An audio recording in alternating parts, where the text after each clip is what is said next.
نبارك في هذا اليوم لشعبنا في شمال وشرق سوريا.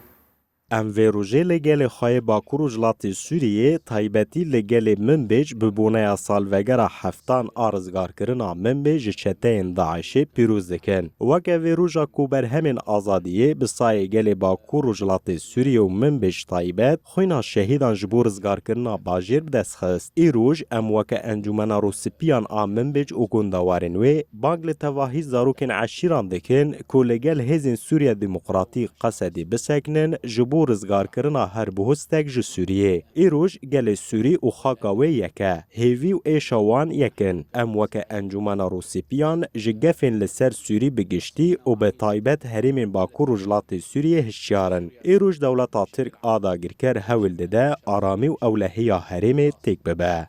فاليوم قوى الاحتلال التركي تسعى إلى زعزعة الأمن والاستقرار في شمال وشرق سوريا كافة.